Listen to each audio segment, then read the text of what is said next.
तो चलिए आज हम एक ऐसी कहानी में उतरते हैं जो एक दशक से भी ज्यादा चली, एक अधूरे राज और खौफनाक बदले की कहानी। तो कहानी की शुरुआत होती है एक श्रापित हवेली से, जिसे वाड़ी कहते हैं, जहां एक आत्मा बरसों से अपने साथ हुए अन्याय का बदला लेने का इंतजार कर रही है।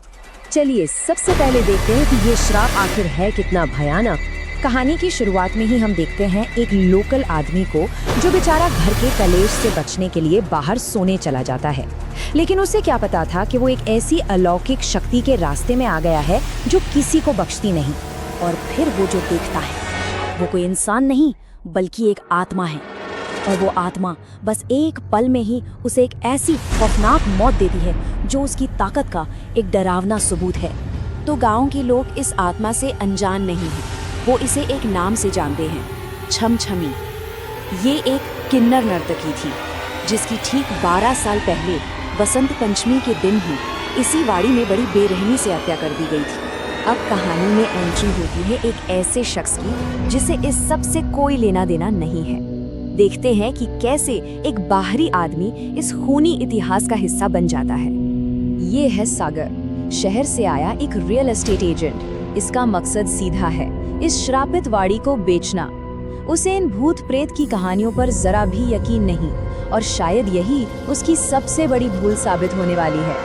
वहीं एक चाय की दुकान पर उसकी मुलाकात एक ऐसे आदमी से होती है जिसका बाप अभी अभी उस भूत का शिकार बना है। वो सागर को उस वाड़ी से जुड़ी पूरी कहानी सुनाता है, एक ऐसी कहानी जो पीढ़ियों से उस गांव में सुनाई जा रही है। लेकिन सागर वो इन सब बातों को गांव वालों का अंधविश्वास कहकर हंस के टाल देता है। पर बहुत जल्द ही कुछ ऐसी अजीब घटनाएं होने लगती हैं जो उसके इस यकीन को हिला कर रख देती हैं। और सबसे अजीब बात तो तब होती है जब उसकी गर्लफ्रेंड दिव्या अचानक से वाड़ी में आ जाती है। पर सागर को याद ही नहीं कि वो आई कब और कैसे। उसका आना किसी पहेली से कम नहीं है, और यहीं से सारा खेल बदलना शुरू होता है। तो अब जो हो रहा है उसे समझने के लिए हमें वक्त में पीछे जाना होगा, ठीक 12 साल पहले, उस रात में जब इस पूरी कहानी की खूनी नींव रखी गई थी। तो बात ये थी कि राजा विजय सिंह छमछमी को अपनी बहन मानते थे और उससे बहुत प्यार करते थे। लेकिन यही बात उनके असली रिश्तेदारों को खटकती थी, और बस इसी लालच ने उन्हें एक खूनी साजिश रचने पर मजबूर कर दिया। छमछमी को सिर्फ मारा नहीं गया, उसे उसके अपनों ने ही धोखा दिया था। तो चलिए अब वापस आते हैं आज की रात में। वही तारीख, वसंत पंचमी की पूजा और हत्याओं की बरसी। कुंवर और रमावती दोनों हत्यारे उसी वाड़ी में वापस आते हैं। उन्हें लगता है कि एक पूजा करके वो अपने पाप धो लेंगे, पर उन्हें क्या पता था कि वो खुद 12 साल से बिछे एक जाल में फंसने जा रहे हैं। और तभी दिव्या के शरीर पर छमछमी की आत्मा कब्जा कर लेती है और वो कहती है, मैं 12 साल से इस दिन का इंतजार कर रही थी। मुझे बस एक सच्चे प्यार की जरूरत थी जो मुझे मेरे भाई से मिला था। मतलब सागर का सच्चा प्यार ही उस आत्मा की ताकत बन गया था। और यहाँ पे उसका बदला एक भयानक तरीके से पूरा होता है।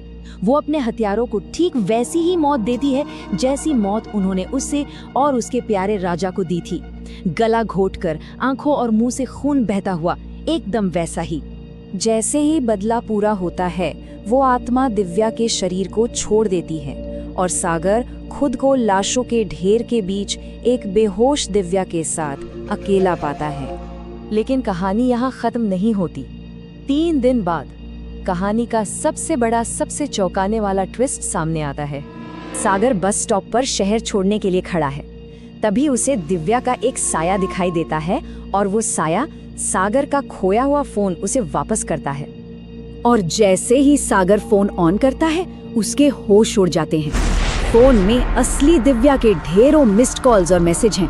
कहाँ हो? फोन क्यों नहीं उठा रहे? इसका मतलब जिस दिव्या के साथ वो इतने दिन था वो दिव्या थी ही नहीं, वो छमछमी की आत्मा थी। और ठीक उसी पल जब सागर को यह भयानक सच पता चलता है, सामने से एक बस आकर रुकती है और उसमें से असली दिव्या उतरती है, जो गुस्से में है क्योंकि वो कई दिनों से सागर से बात नहीं कर पाई थी। सागर जब असली दिव्या को गले लगाता है तो उसकी नजर एक आखिरी बार उस वाड़ी पर पड़ती है जो अब एकदम शांत है। उसका श्राप हमेशा के लिए टूट चुका है। तो ये कहानी हमें एक सवाल के साथ छोड़ जाती है कि जब किसी को इंसाफ मिलने में इतनी देर हो जाए तो क्या बदला लेना ही सुकून पाने का आखिरी रास्ता बचता है।